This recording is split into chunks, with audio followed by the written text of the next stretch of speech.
நான் உங்களுக்கு வைனிகர் டைஸ்ல ஒரு குட்டி சொல்லிட்டு வந்திருக்கேன். என்ன அப்படின்னு பார்த்தீங்கன்னா, ஒரு குட்டி பையங்க ரொம்ப தூரம் இருக்கும். கொஞ்சம் நாள்ல அவனோட அம்மா வந்து இறந்துடுறாங்க. ஓகே அப்படின்னு சொல்லிட்டு அவன் வந்து நிறைய பிஸ்னஸ் பண்ணிட்டு இருக்கான். கொஞ்சம் வளர்ந்துடலாம், படிக்கிறான், நிறைய பிஸ்னஸ் பண்ணுறான். பிஸ்னஸ்லேயே நிறைய லாஸஸ் அவன் ஃபேஸ் பண்ணுறான். அதுக்கப்புறம் என்ன பண்ணுறான் அப்படின்னு பார்த்தீங்கன்னா, எலெக்ஷன் நிற்கிறான். எலெக்ஷன் நின்று அப்பயும் அது வந்து எலெக்ஷன் தோத்துறான்.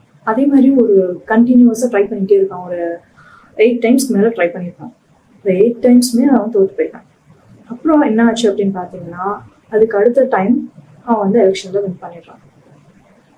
இது வேறு யாரும் இல்லைங்க, former president of America Abraham Lincoln தான். இந்த ஸ்டோரி வந்து நான் என்ன சொல்ல வரேன் அப்படின்னு பார்த்தீங்கன்னா, அவர் ஒவ்வொரு டைமும் ஃபெயில் ஆகும்போது அவர் தன்னை செல்ஃப் அப்ரிஷியேஷன் பண்ணிக்குவாராம். நான் இன்னொரு ஸ்டோரி நான் சொல்கிறேன், என்னோட ரியல் லைஃப் ஸ்டோரி. என்ன ஒருத்தவங்க இன்டர்வியூ பண்ணும்போது ஒரு விஷயம் கேட்டாங்க, நீங்கள் ஸ்டேஜில் ஏறும்போது உங்களுக்கு யாருமே கிளாப்ஸ் பண்ணலன்னா என்ன பண்ணுவீங்க அப்படின்னு கேட்டாங்க. நான் சொன்னேன், என்ன நானே கிளாப்ஸ் பண்ணி அப்ரிஷியேட் பண்ணிப்பேன் அப்படின்னு சொன்னேன். அது நாங்கள் அவரும் பண்ணாரு. செல்ஃப் அப்ரிஷியேஷன் நிறைய டைம்ஸ் பண்ணுவாங்க. எவ்வளோதான் லைஃப்ல வந்து அவர் வந்து ஃபேஸ் பண்ணாலும் அவர் வந்து ஒரே ஒரு விஷயம் வந்து சொல்லிக்கிட்டாங்க, it's just a failure, it's not a full stop அப்படின்னு சொல்லிட்டாரு. அவர் என்ன விஷயம் பண்ணாலும் இந்த டைமை விட நம்ம இந்த டைம் பெட்டராக பண்ணியிருக்கோம் அப்படின்னு சொல்லி செல்ஃப் அப்ரிஷியேட் பண்ணிட்டு அவர் மூவ் ஆன் பண்ணிட்டே போனாங்க. அதனால தான் இன்னைக்கு அவர் இந்த உலகத்துலாம் நமக்கு தெரியுது.